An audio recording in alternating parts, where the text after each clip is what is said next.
Bonjour, aujourd'hui je vais vous parler d'un sujet très important dans notre société actuelle.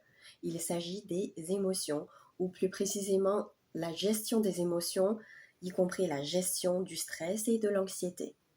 En effet, avec le rythme accéléré de notre vie et les exigences du travail, beaucoup ont eu beaucoup de mal à gérer leurs émotions et ça devient presque un défi constant.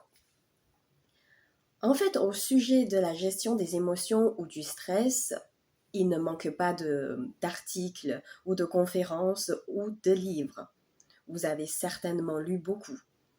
Eh bien, aujourd'hui, ce que moi j'aimerais parler, il s'agit plutôt des pièges, ou comment dire, des malentendus ou des informations mal comprises à ce sujet. C'est pourquoi j'ai résumé 4 choses essentielles à connaître quand il s'agit de la gestion des émotions. Première chose, les émotions négatives n'existent pas. En effet, on entend constamment parler des émotions positives, des émotions négatives, des pensées positives, des pensées négatives. En fait, il y a un amalgame à ce sujet. Alors, pourquoi les émotions négatives n'existent pas? Bien sûr, quand on utilise ce terme, ça existe.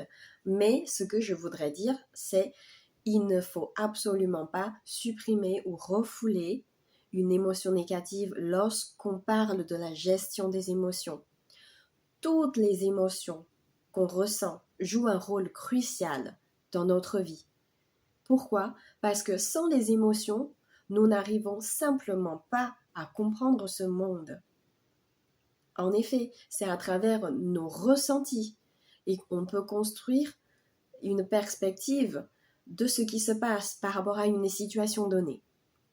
Donc c'est pourquoi dans ma pratique thérapeutique, moi je préfère parler des émotions agréables et désagréables. D'autant plus que chaque émotion véhicule des messages. Donc au lieu de vouloir contrôler ou supprimer une émotion dite désagréable, il vaut mieux savoir les écouter et comprendre leurs messages. Deuxième chose, il ne faut pas confondre un déclencheur du stress avec la cause du stress. En effet, un déclencheur, souvent, il s'agit de quelque chose tangible dans votre environnement immédiat.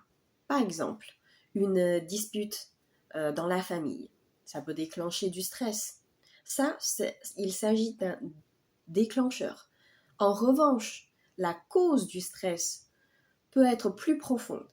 Et souvent, c'est caché, comment dire, souvent c'est caché à travers une expérience passée.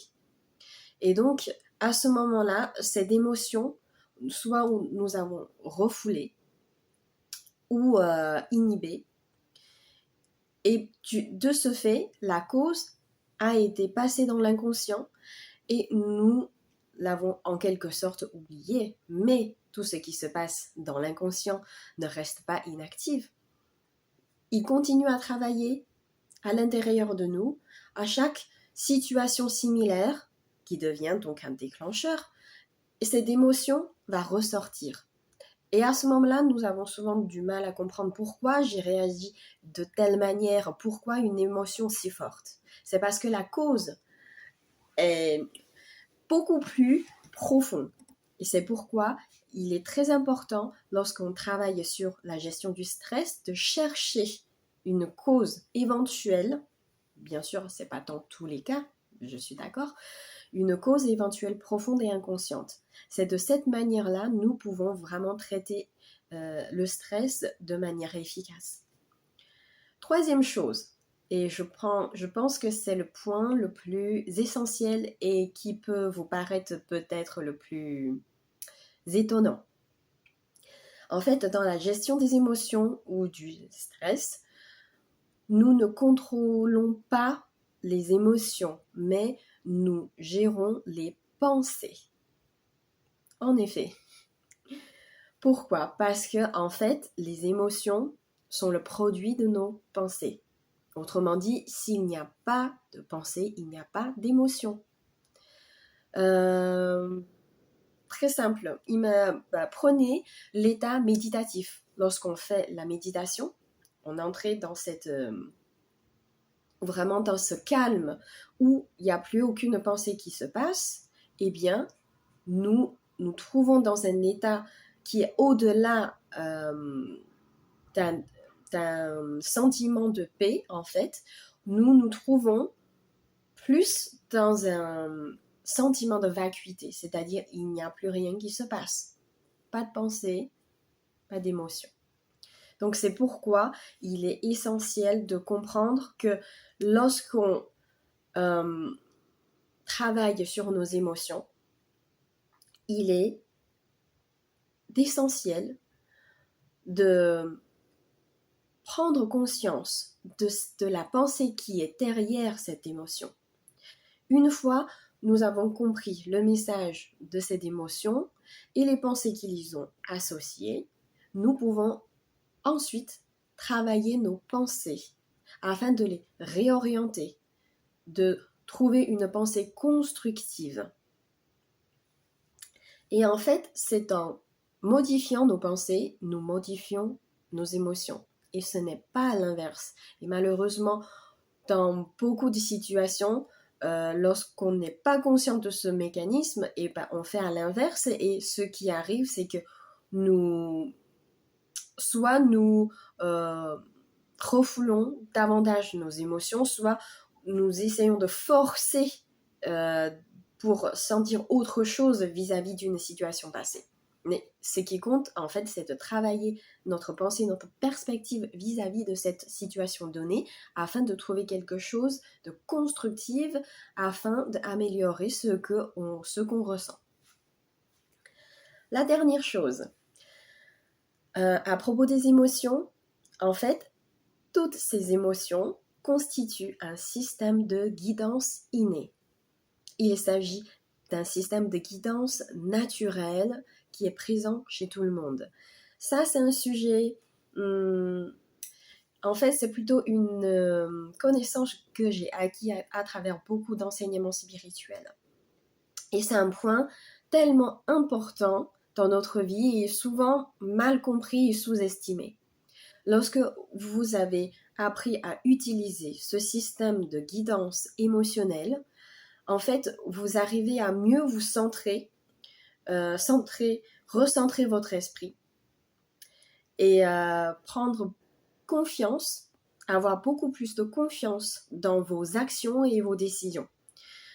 En fait, depuis que j'ai compris et mis en place ce système de guidance émotionnelle, j'ai remarqué que ma vie a complètement changé. Non seulement j'arrive beaucoup mieux à gérer mes émotions, à mieux écouter ce que je ressens, surtout les messages derrière,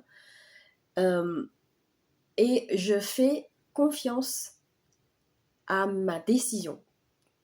C'est-à-dire lorsque j'écoute ce que je ressens pour prendre une décision, il s'avère que si j'écoutais bien, si je m'écoutais bien, la décision que j'ai prise est toujours la meilleure. Si j'ignore ce que je ressens au moment de prendre une décision ou passer à une action, après c'est toujours mitigé. Donc c'est pourquoi apprendre à utiliser ce système qui est inné, qui est naturel, présent chez tout le monde, gratuit, c'est juste un bénéfice, un avantage pour améliorer non seulement votre bien-être, votre état de santé psycho-émotionnelle, mais surtout ça va faciliter votre vie. Ce système vous aide à atteindre votre objectif avec beaucoup de facilité, fluidité et aussi de renforcer votre intuition. Il y a tout à gagner. Voilà. Donc, pour résumer, lorsque vous voulez apprendre à mieux gérer votre émotion ou le stress ou l'anxiété, il est essentiel de vous rappeler ces 4 choses. Je répète, première chose, les émotions négatives n'existent pas. Deuxième chose, il ne faut pas confondre le déclencheur du stress et la cause du stress. Troisième chose, le plus essentiel, c'est qu'on ne gère pas ses émotions, on gère ses pensées. Et la quatrième, si vous voulez devenir vraiment autonome dans votre gestion des émotions et de vraiment vivre une vie de manière beaucoup plus fluide, confiante, eh bien, il est vraiment très, très, très intéressant d'apprendre à utiliser votre système de guidance émotionnelle. Voilà. J'espère que ce sujet vous a parlé. Je pense écrire un article à ce sujet pour mieux détailler sur chaque point et je publierai un peu plus tard. Je vous souhaite une très bonne journée et puis à la prochaine vidéo. Au revoir.